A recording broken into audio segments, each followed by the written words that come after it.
It was the kind of case that haunted your dreams. A brutal murder in a quiet neighborhood that left an entire community on edge. For Detective William Somerset, the case had gone cold over the past 3 decades. But now he was getting cryptic letters seemingly from the killer himself. Were these the ramblings of a madman, or was there more to these letters than met the eye? What secrets were they hiding, and how far back did they go? Join me as we delve into the chilling tale of the cold case letters. The year is 2006, and Detective William Somerset has been with the Homicide Division for 28 years. He's seen it all, from the worst of humanity to the best of human nature. But nothing prepared him for what was about to come his way. He was called into his boss's office, the chief of detectives, who handed him an envelope. "This came for you," he said.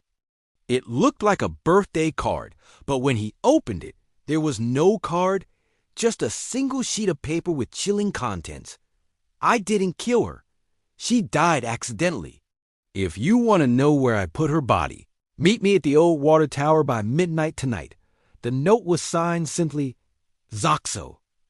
His first thought was a sick joke, a prank by some bored teenagers. But then he saw the return address. It was from a local address, a house that had been empty for years. This wasn't a prank. He immediately drove to the location mentioned in the letter, an abandoned water tower on the outskirts of town. With memories still fresh in his mind, he remembered the case well. On May 1978, a young woman named Jessica Collins had been reported missing. Her car had been found abandoned near the water tower, and the police suspected foul play. But despite an extensive search, her body was never recovered, and the case went cold after a few months. Could this letter be a clue to what happened to Jessica all those years ago? As the clock struck midnight, he stood alone at the water tower, the wind whistling through the broken window. Suddenly, a figure emerged from the darkness. His heart pounding, William stepped forward, his eyes struggling to pierce the gloom. The figure removed their hood, revealing the face of an old acquaintance, Harold DeBeck. Harold, a former colleague of William's, had retired years ago and kept a low profile ever since. He looked older, his face lined with age, but his eyes still held a familiar glint. Seeing the shock on William's face, Harold smiled sadly. "You've got a lot of nerve showing up here, Harold," William finally managed, his voice betraying his shock. "I got your letter," Harold nodded slowly. "Yes, I thought you might have." "I'm sorry about this, William. It's just that I can't take the secret to my grave. I have to tell someone." With that, he reached into his pocket and pulled out another letter, handing it to William. "Here, read this." The letter was dated April 1st, 1978, addressed to the same William Somerset. The handwriting was the same, but it was younger, more confident.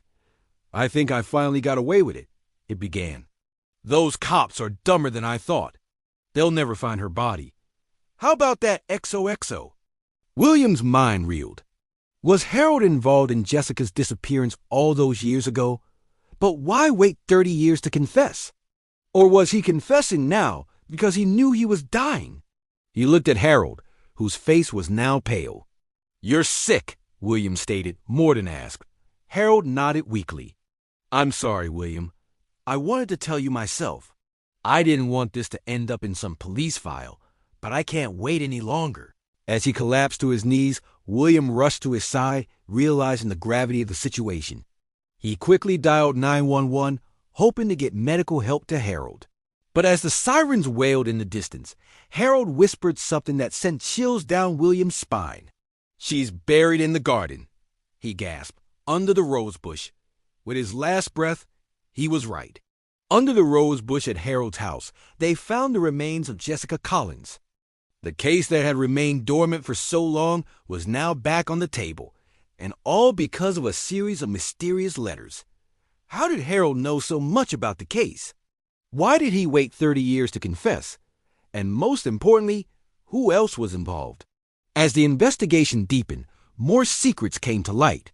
Harold's house was searched, and more letters were found, each one a piece of a twisted puzzle. One letter detailed a struggle between Harold and Jessica, while another mentioned a shadowy figure lurking in the background. Could this person be the real killer? using Harold as a scapegoat? Meanwhile, the forensic team worked tirelessly to extract DNA from the remains found under the rosebush. Every minute seemed to stretch into an eternity as they worked day and night to get a match. Finally, after what felt like an eternity, the results were in. The DNA was a match for Jessica Collins. Justice, it seemed, was finally within reach. But as the net tightened around the possible killer, more questions arose.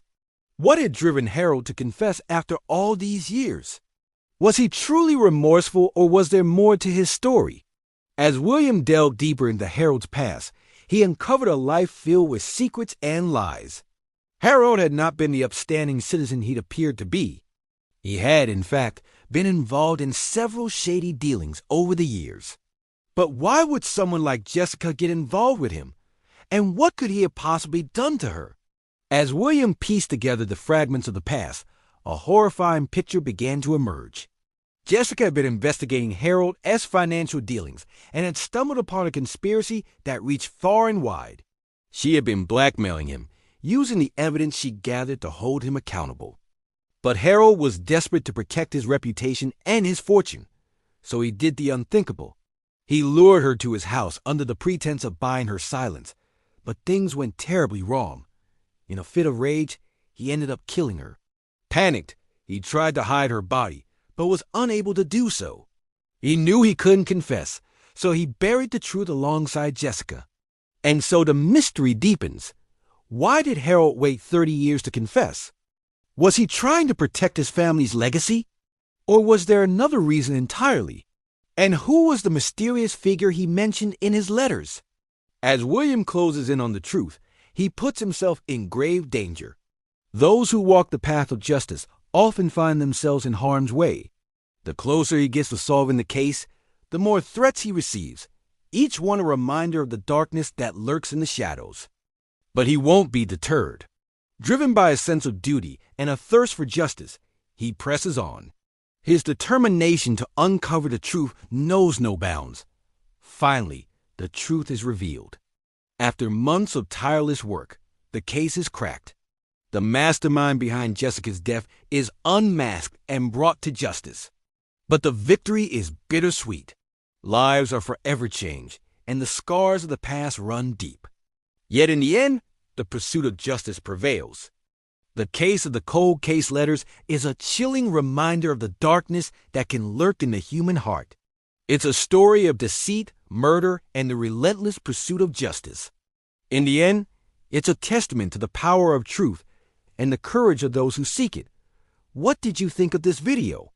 Let us know in the comments below. And don't forget to subscribe for more content like this.